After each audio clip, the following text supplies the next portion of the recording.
Welcome to the deep dive. Today, we're really getting into it, looking at how businesses communicate, specifically how they're trying to reach you, the customer, and, whether the old ways are still cutting it. Our mission today, to unpack multi-channel communication in, 2025. And we're asking, is relying only on SMS becoming a bit of a slow death sentence for businesses? Or are these multi-channel approaches quietly changing the whole marketing game? Because everyone loves talking about that 98% open rate for SMS, right?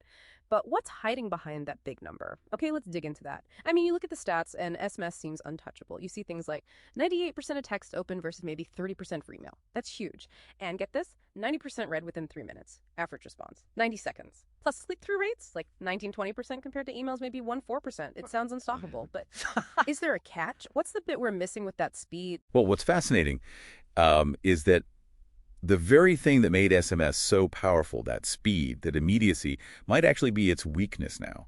It's kind of a paradox, isn't it? When everything feels urgent, well, then nothing really is urgent anymore. Customers get fatigued, they start tuning out. They're subtly slipping away, maybe reading things on WhatsApp, clicking links in emails, and just ignoring those texts that, used to be almost guaranteed reads. That constant urgent buzz just becomes noise. That totally makes sense. Notification fatigue. So if SMS is hitting that wall, where are people paying attention? WhatsApp keeps coming up. People call it the sleeping giant. What are you seeing there? What do the numbers tell us? Oh, absolutely. WhatsApp is huge.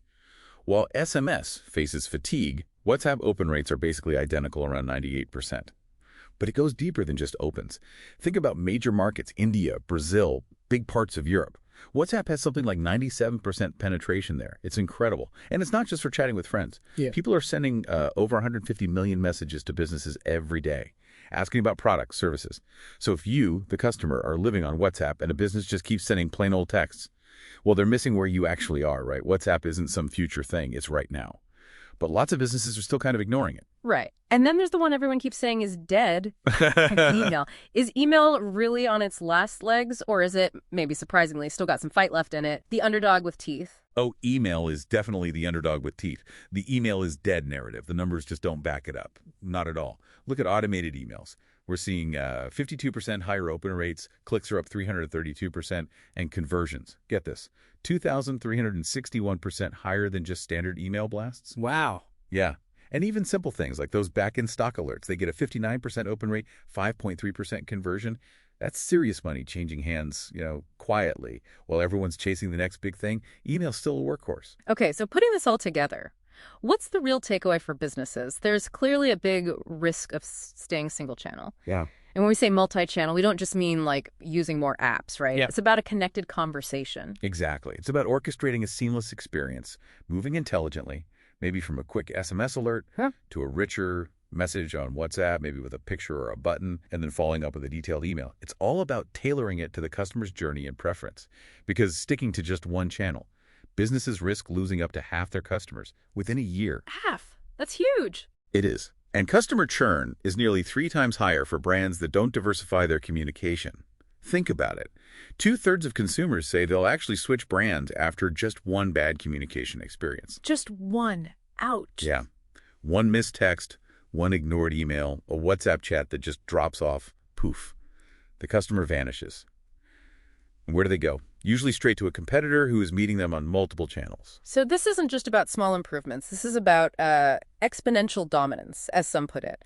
Multi-channel isn't a nice little bonus anymore. It sounds like it's the only way to survive in 2025. That's pretty much it. And the impact, when you connect the dots, is massive. Just using SMS and email together, that boosts conversions by 429% compared to only using email. 400%, okay. And retention. Businesses doing multi-channel will keep around 89% of their customers. Compare that to just 33% for single-channel businesses.